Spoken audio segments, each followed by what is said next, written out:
श्री शिवाय नमस्तुभ्यम। हर हर महादेव। इस चैनल पर हम आपको गुरुजी पंडित प्रदीप मिश्रा जी के द्वारा बताए गए उपाय आसान भाषा में समझाने का प्रयास करते हैं। 27 नवंबर को है कार्तिक महीने का सोमवार और इसी दिन पूर्णिमा भी है। तो कार्तिक महीने का जो आखिरी सोमवार है वो 27 नवंबर के दिन पड़ रहा है।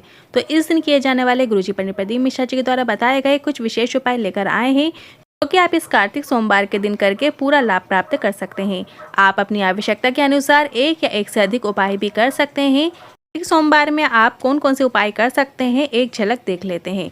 यदि कोई विषम परिस्थिति आ जाती है, आपका कोई काम अटक रहा होता है, तो इस कार्तिक सोमवार में आप 5 जगह जल चढ़ा सकते हैं और इस उपाय को कर सकते हैं। इसकी पूरी जानकारी आपको इसी वीडियो में मिलने वाली है।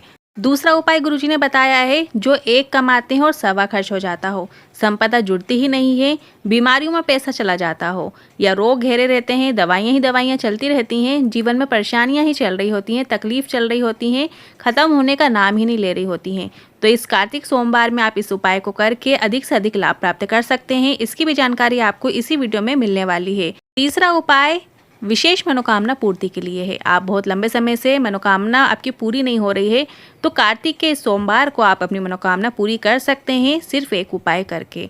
और अगला चौथा उपाय, यदि आपका कोई कार्यवाही चल रही है, प्रशासनिक कार्यवाही चल रही होती है, अदालत में पति पत्नी का झगड़ा चल रहा होता है, भाई भाई का झगड़ा चल रहा होता है, या प्रॉपर्टी को लेकर कोई समस्याएं चल रही होती हैं, तो इस कार्तिक सोमवार में आप इस विशेष उपाय को कर सकते हैं। पांचवा उपाय अपने घर में धन संपदा को बढ़ाने के लिए किया जाने वाला खास उपाय है। जान लेते हैं सभी उपाय आपको कैसे करना है। बढ़ते हैं पहले उपाय की ओर। गुरुजी ने ये उपाय सत्यम शिवम सुंदरम शिव महापुराण कथा में बताया था। यदि आपकी कोई विषम परिस्थिति चल रही होती है, आपका काम अटक रहा होता है, आपको किसी चीज़ में सफलता नहीं मिल रही होती है, तब आपको इस विशेष उपाय को करना है। आपको 5 जगह जल चढ़ाना है, 1 कलश जल ले जाना है, साथ ही आपको 5 बेलपत्र ले जाना है। 5 बेलपत्र आपको ऐसे लेना है जो कहीं से भी खंडित नहीं होना चाहिए, पूर्ण होना चाहिए। सबसे पहले आपको उत्तर दिशा की ओर मुख करके बैठ जाना है, मतलब जहाँ जलाधारी होती है, जहाँ जलाधारी से पानी बह रहा होता है उस ओर नहीं बैठना है, आपको शिवलिंग के पास में बैठ जाना है। इसके बाद आपको सबसे पहले एक बेलपत्र जहाँ जलाधारी में गणेश जी का स्थान होता है वहाँ पे अर्पित करना है। और जब आप बेलपत्र अर्पित करेंगे तो बेलपत्र की जो डंडी है वो जलाधारी की ओर करते हुए अर्पित करना है और चिकना भाग गणेश जी के स्थान को स्पर्श होना चाहिए। इस तरीके से आपको उल्टी बेलपत्र गणेश जी के स्थान पर अर्पित कर देना है। अब गणेश जी का स्थान शिवलिंग के जहाँ से आप बैठे हुए हैं वहाँ से राइट हैंड साइड में गणेश जी का स्थान होता है। वहाँ पर बैठकर आपको गणेश जी को सबसे पहले एक बेलपत्र अर्पित करना है और फिर थोड़ा सा जल आपको चढ़ा देना है। श्री शिवाय नमस्तुभ्यम मंत्र का स्मरण करना है। फिर दूसरी बेलपत्र आपको लेफ्ट साइड में कार्तिकेय जी का स्थान होता है, वहाँ पर सेम वैसे ही आपको बेलपत्र अर्पित करना है जैसा आपने गणेश जी को की है। इसके बाद थोड़ा सा जल वहाँ पे भी आपको अर्पित कर देना है। श्री शिवाय नमस्तुभ्यम मंत्र का स्मरण कीजिएगा। तीसरी बेलपत्र आपको अशोक सुंदरी माता के स्थान पर अर्पित करना है। बीच में जो मोटी लाइन होती है वो अशोक सुंदरी माता का स्थान है। जलाधारी में ही बीच में अशोक सुंदरी माता का स्थान होता है, वहीं पे आपको बेलपत्र अर्पित करना है। चिकना भाग अशोक सुंदरी माता के स्थान पर स्पर्श हो। इसके बाद जो बेलपत्र की डंडी है वो भी आपको जलाधारी की ओर करते हुए ही अर्पित करना है और थोड़ा सा जल आपको अशोक सुंदरी माता के स्थान पर भी चढ़ा देना है। अब जो चौथी बेलपत्र है वो आपको जो गोल कटी भाग होता है माता पार्वती के हस्त कमल हैं वहाँ पर आपको अर्पित कर देना है और थोड़ा सा जल माता पार्वती के हस्त कमलों में मतलब गोल कटी भाग में चढ़ा देना है। और 5वीं बेलपत्र आपको शिवलिंग के ऊपर अर्पित कर देना है। शिवलिंग के ऊपर जब आप अर्पित करेंगे बेलपत्र तो बेलपत्र की जो डंडी है वो जलधारी की ओर करते हुए अर्पित करना है और जो जल कलश का जो जल है वो आपको शिवलिंग के ऊपर अर्पित कर देना है। जब आप शिवलिंग के ऊपर जल अर्पित करेंगे तो पूरा जल आपको शिवलिंग के ऊपर अर्पित कर देना है। इस तरीके से 5 जगह बेलपत्र और 5 जगह जल अर्पित करके आपके जो अटके हुए कार्य के लिए कर रहे हैं वो कार्य आपके 2 महीने में पूरे हो जाते हैं, ये निश्चितता है।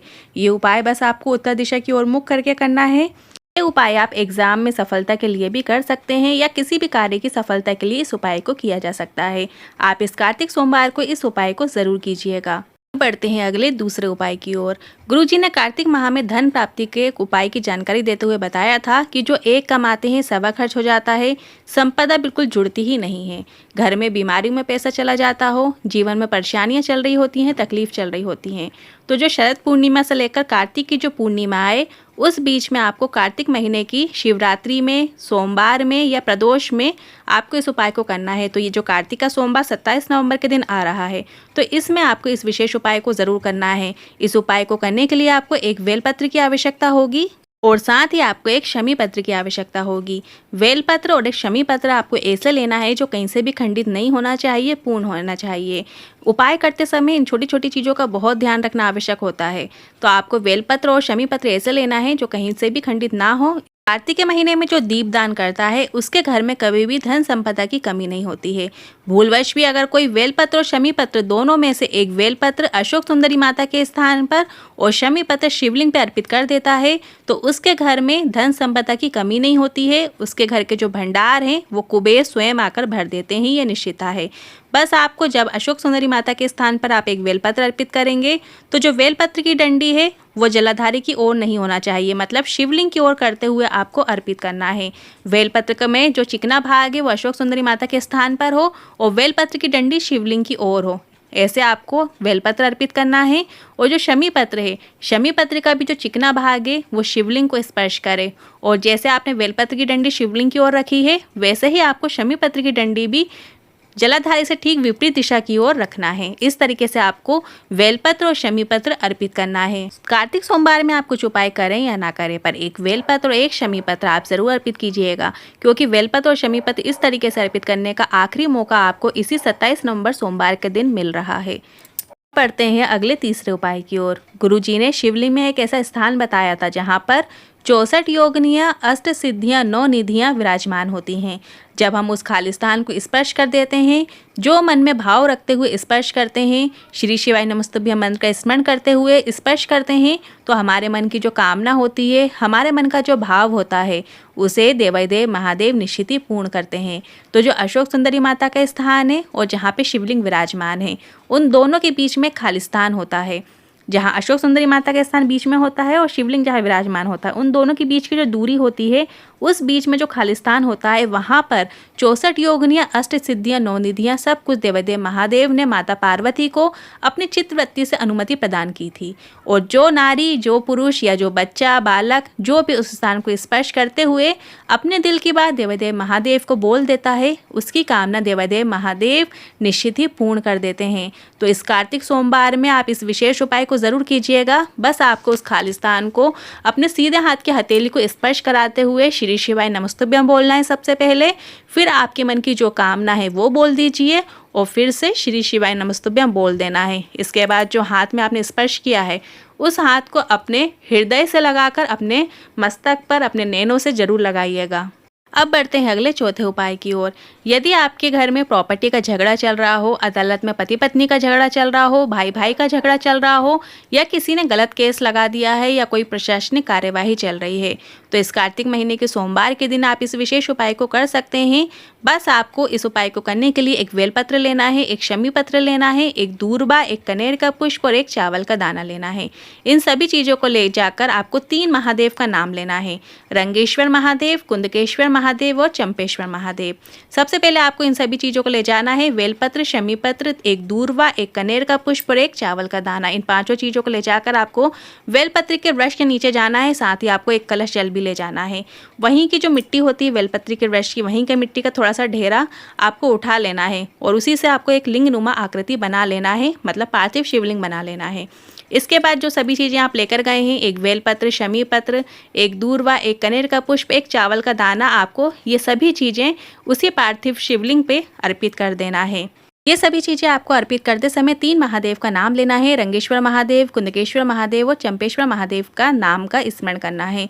इसके बाद आपको एक घी का दिया लगा देना है और इसी के बाद आपको उसी पार्थिव शिवलिंग का विसर्जन थोड़ा सा जल अर्पित करते हुए विसर्जन कर देना है। इसके बाद जो आपने बेलपत्र, शमी पत्र, दूर्वा, अक्षत का दाना, कनेर का पुष्प जो आपने अर्पित किया था वो आपको वापस उठा लेना है। बस आपको इतना ही कर देना है। 20 से 21 दिन में निर्णय आपके पक्ष में आ जाता है। अब आप ये सब चीज़ें जो लाएंगे उसे आप अपने घर में किसी कपड़े में लपेट कर भी रख सकते हैं और 21 दिनों बाद उसका विसर्जन कर सकते हैं। बढ़ते हैं अगले 5वें उपाय की ओर। ये उपाय आपको शाम के समय करना है। कार्तिक सोमवार में शाम के समय आपको एक घी का दिया बना लेना है, जिसमें आपको लंबी बाती का प्रयोग करना है। ये लंबी बाती का घी का दिया आपको बेलपत्री के वृक्ष के नीचे जाकर प्रज्वलित कर देना है। प्रज्वलित करते समय आपको श्री शिवाय नमस्तुभ्यं मंत्र का स्मरण करना है। साथ ही वहाँ पे थोड़ी सी कुछ क्षण के लिए आप बैठ के श्री शिवाय नमस्तुभ्यं मंत्र का भी स्मरण कर सकते हैं। और वहाँ की थोड़ी सी रज को आप उठाकर अपने घर में ले आइए। और वहाँ की रज को अपने घर में, जैसे हम जल छिड़कते हैं, इस तरीके से बिल्कुल जरा सी रज आपको अपने घर में छिड़क देना है। ऐसा करने से आपके घर में धन संपदा बढ़ती है। साथ ही अगर आप व्यापार व्यवसाय कर रहे हैं तो उसमें भी आपको उन्नति देखने को मिलती है। ये उपाय आप प्रत्येक सोमवार को कर सकते हैं, मतलब कम से कम 5 सोमवार जरूर करके देखिएगा। आपके घर में माँ लक्ष्मी का आगमन निश्चित ही होगा। आज के इन उपायों से लेकर मन में कोई सवाल या क्वेश्चन है तो आप कमेंट बॉक्स के जरिए पूछ सकते हैं। वीडियो थोड़ा भी उपयोगी लगा हो तो वीडियो को लाइक करके कमेंट बॉक्स में हर हर महादेव जरूर टाइप कीजिएगा। श्री शिवाय नमस्तुभ्यं।